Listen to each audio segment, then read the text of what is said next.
গতকালকের ভিডিওটা অনেকটা বড় হয়ে যাওয়ার কারণে আজকের ভিডিওটা আবারও একটু দিতে বাধ্য হলাম। কারণ আগের দিন হলো মানে ঘর পরিষ্কার করেছিলাম, কিন্তু তোমাদেরকে ঘরটা দেখাবো বলে আর দেখানো হয়নি ওখানেই। মানে অনেকটা বড় হয়ে গেলে তোমরা আবার ভিডিও দেখতে চাও না, সেইজন্য অল্প করেই মানে করেছিলাম। তো আজকেরে আবার কিছুটা ভিডিও দিলাম। যাই হোক, তোমাদের বোরিং লাগছে হয়তো। তবুও কি করব, ভিডিওটা দিলাম। তোমরা যারা বলেছ যে দিদিভাই ঘরটা পরিষ্কার করে দেখিও, তো তাদের জন্য আবারও ভিডিওটা নিয়ে আসলাম। তো আমাদের দাদাভাই ওখানে পর্দাটা লাগিয়ে নিচ্ছিল। আর এই যে আমি এখানে এগুলো সব পরিষ্কার করে নিচ্ছি। তোমাদেরকে আগে একটা কথা বলে রাখি যে আমি যখনই আ কাজকর্ম করতাম বা এগুলো করতাম, আগে ভিডিও করতাম না, সেইজন্য তোমাদের সাথে শেয়ার করতাম না। এগুলো কোনো দেখানোর বিষয় নয় বা এগুলো কোনো কনটেন্ট নয়। কিন্তু আমি যেহেতু একজন হাউসওয়াইফ, আমি একজন বাড়িতেই থাকা মহিলা, সেই কারণে আমি বাইরে ঘাটে খুব একটা বেশি যাই না। তোমাদেরকে ঘরের মধ্যে যা কিছু করি সেটুকুনি ভিডিও করে দেখানোর চেষ্টা করি। কারণ আমি রোজ ভিডিও দিতে চাই। আ আ রোজ ভিডিও দিলে কি হয়, অনেকে বলছে যে রোজ ভিডিও দিলে কম বেশি করে তোমাদের আইডি গ্রোথ পাবে। নইলে কিন্তু মানে কোনো আ ভিডিও যদি না দিতে থাকি তাহলে প্রবলেম হবে। তো যাই হোক, এখানে আমি আ সারাদিন যা কিছুই করি তাই কিছুই ভিডিও বানাই। তো এখানে তোমাদের দাদাভাই আমি পরিষ্কার করেছি। ও তবুও আবারও ভালো করে মানে দেখে নিচ্ছিল যে কোথাও নোংরা রইল কিনা। তো তবুও এই যে এগুলো আবারও পরিষ্কার করছে। ও আসলে ঘর নিয়ে খুব খুঁতখুঁতে। বললে বিশ্বাস করবেন না, পুরীতে গেছি ৪-৫ দিন, মানে ৬ দিনের মাথায় চলে এসেছি। তো ও ওখানে ২ দিন পরে বলছে, "ইস! আমার ঘরটাকে খুব মিস করছি। আমি ঘরেই ভালো লাগে। কোথাও গেলে ২-১ দিন ভালো লাগে, কিন্তু বাকিটা ভালো লাগে না।" যারা ঘর ভালোবাসে, যারা ঘর চেনে, সত্যি বলতে তারা ঘর আ মানে সুন্দর হোক বা সুন্দর না হোক বা যেমনই হোক, তার কাছে তার ঘর স্বর্গ। যেরকমটা আমার কাছে, বাপের বাড়ি যাই আর যাই না কেন, প্রতিটা মেয়ের কাছে দেখবে যে ২ দিন ১ দিন যাওয়ার পরেও মনে হয় যে নিজের ঘরটাই কিন্তু স্বর্গ। মানে নিজের ঘরটাই ভালো। তো যাই হোক, এখানে এই যে এগুলো পরিষ্কার করে নিচ্ছে তোমাদের দাদাভাই। আর ও কিন্তু খুব ছিমছাম আর খুব মানে খুঁতখুঁতে। মানে কি বলুন তো, ঘরে কোথাও নোংরা একদমই না। আর আ অনেকে অনেক বাজে মন্তব্য করছো, বাজে কমেন্ট করছো। তাতে কান দিচ্ছি না। কারণ একটা কথা আমি জানি যে ধৈর্যের ফল অনেক সময় ভালো হয়। তো যেকোনো জিনিসে ধৈর্য থাকা খুব দরকার আছে। আমি কিছু কথা সহ্য করতে পারি না। আ খুব বাজে লাগলে সেগুলোর উত্তর দিয়ে ফেলি। তার জন্য আমি একটাই কথা বলব যে, এমন কোনো কথা মানুষকে কখনো বলো না যে তারা মানে কি বলে, অ্যা উম এতটাই নিচে নেমে যেও না নিজে, যে কোনো মানুষকে সৃষ্টিকর্তা বানিয়েছেন তাকে অপমান করে, তাকে ছোট করে, নিজেকে সুন্দর দেখিয়ে, পৃথিবীতে নিজেকে বড় ভাব দেখিয়ে অ্যা মানে তুমি কখনোই বড় হতে পারবে না। সুতরাং এটা করো না। আমাদের যে শর্ট ভিডিওগুলো তোমরা অনেকেই দেখছি রোস্ট করো, মজা করো।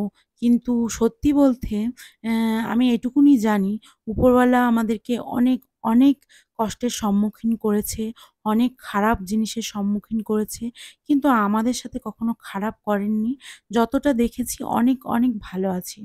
তো সেই কারণে বলব, তোমরা ভালো থেকো। কারণ আল্টিমেটলি শেষমেষ তোমাকে নিজেই ইনকাম করতে হবে। নিজের ভাত নিজেকেই খেতে হবে। সুতরাং তোমরা যতই যাই করো না কেন, অন্যের কথা যতই বাজে কথা বলো না কেন, তোমার কষ্ট তোমাকে কিন্তু নিজেই করে নিতে হবে এবং নিজেই কিন্তু পরবর্তী দিনে আ খেতে হবে। তুমি যদি একদিন না খেতে পাও, একদিন যদি তুমি ডাল ভাত খাও, কেউ এসে জিজ্ঞাস করবে না, "কিরে তোর বাড়িতে আজকে ডাল ভাত হয়েছে কেন? আয় আমার বাড়ি মাছ ভাত খাবি আয়।" সুতরাং আ কখনো নিজেকে নিয়ে অ্যা মানে গর্ববোধ করো না। যতটুকুনি ভগবান দিয়েছে, উপরওয়ালা দিয়েছে, ততটুকুনি নিয়ে খুশি থাকার চেষ্টা করো। তো আমিও সেটাই করি। অ্যা অনেকগুলো জ্ঞানের কথা বলে ফেললাম। তোমরা আবার বলবে যে ফেসবুকে ফ্রিতে জ্ঞান দিতে এসছে নিজেদের।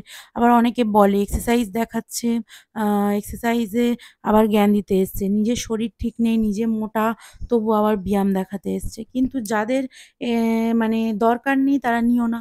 যাদের দরকার তারা এটাকে আ আ দেখে অনেক কিছু করতে আগ্রহী হচ্ছে।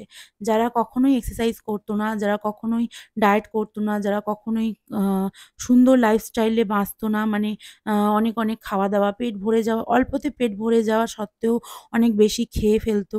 আ তারা অনেকেই বলছে যে, "দিদিভাই তোমার আ ওয়ার্কআউট গুলো দেখে আমাদেরও করতে ইচ্ছা করে।" এটা আমি আমার মানে কথার জন্য বলছি না, এটা তারা বলছে।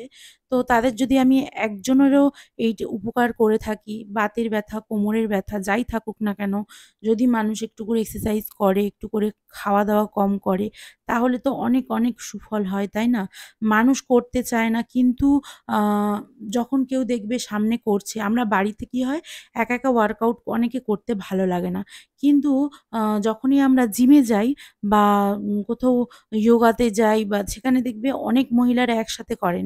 সেখানে কিন্তু গিয়ে করতে ভালো লাগে। বিশেষ করে আমার। আমি একা যতটা না ভালো লাগে করতে, করতে তো হবেই। আ কিন্তু তবুও জিমে যখন ওয়ার্কআউট করতে যেতাম, সেখানে আমার মতন আরো আ ৫০ জন, ৮০ জন একসাথে করত। তো সেটা দেখে খুব ভালো লাগতো। আর এই যে দুজন মিলে এখানে এক জায়গায় হয়ে গেছি এখন আ কত জিনিসের ডেট ফেল হয়ে গেছে, পাউডার এটা সেটা। সেগুলোকেও ফেলে দিচ্ছিলাম। আর এইটা হচ্ছে ওর মানে এই কাঁচের দিকটা হচ্ছে আলমারির দিকটা ওর। ওর সমস্ত ডিও তারপরে এটা সেটা এগুলো থাকে। আর ওই সাইডটা আমার। আর এখানে এই যে পরিষ্কার করে নিয়েছি, দরজাটাও ভালো করে মুছে নিয়েছি। ও হোম থিয়েটার গুলোও ভালো করে মুছছিল, পরিষ্কার করছিল। আর এই যে আ এখানে আমিও পরিষ্কার করে নিচ্ছিলাম সমস্ত কিছু।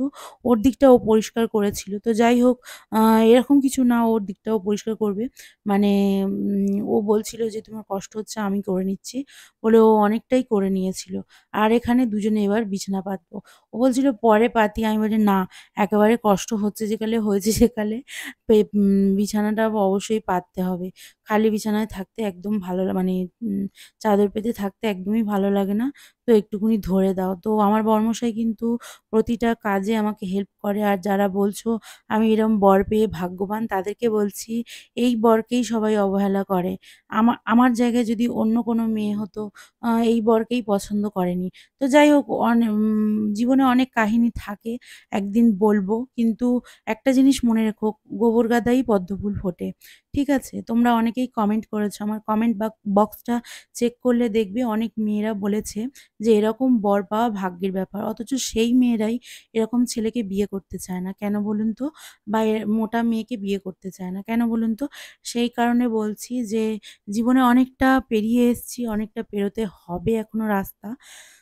তো তোমাদের সাথে শেয়ার করার ইচ্ছাটুকুনি আছে। যদি পারি জীবনে কিছু করতে নিশ্চয়ই শেয়ার করব। আর এভাবেই ভালোবাসা দিতে থেকো, আমাদের পাশে থেকো। তো এখানে বরমশাই আমার বালিশের ওর হাতগুলো না কি সুন্দর ছোট জানেন তো? মানে ও এত সুন্দর এই বালিশের টরগুলো পরাতে পারে। এবার বলবে, "তুমি কি করো? তুমি তো ফোনে গান চালাচ্ছি।" ফোনে মানে কোনো গানই পছন্দ হচ্ছে না মানে ওর।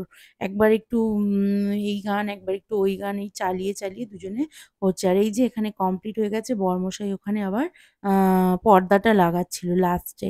তো এই যে এইগুলো সব পরিষ্কার হয়ে গেছে দেখো। আর দরজার পিছনে ওখানে না জামাকাপড় ঝোলানো থাকে মানে যেগুলো পরা জামাকাপড় আর বেশি হাবজি-গুবজি থাকে না ঘরের মধ্যে। আর এই ছবিটা অনেকে ভালো বলছো মাঝখানের ছবিটা আমাদের বিয়েতে সব পাড়ার ভাইরা মিলে দিয়েছিল হাতে আঁকা ছবি আর পাশে ওইগুলো সব বেড়াতে গিয়েছিলাম। সবাই মিলে সেই ছবি রেজিস্ট্রি ম্যারেজের পরে বেড়াতে গিয়েছিলাম সেই ছবি। দেখো ঘরটা কি সুন্দর লাগছে না? তো এটা হলো আমার বর্মশাইয়ের জীবন। মানে ওর ঘর ওর কাছে সবথেকে প্রিয়। আর আমি চলে গেছিলাম স্নান করতে। স্নান করেছি বিকাল ৫:৩০ টার সময়। স্নান করতে ৬টা বেজে গেছে। মানে ৫:৩০ টায় স্নানে গেছি ৬টা বেজে গেছে আসতে। আর এসে তোমাদেরকে ভাবলাম একটু ভিডিও করে নিই। তো ওইজন্য চান করে একদম এসেই মাত্র আর বসিনি একটুখানি ভিডিওটা করে তোমাদের দেখিয়ে দিচ্ছি। আর এই যে আমি সবে স্নান করে ঘরে এসেছি আর তোমাদের দাদাভাই স্নানে যাচ্ছিল। টাটা আজকের ভিডিওটা এই পর্যন্ত।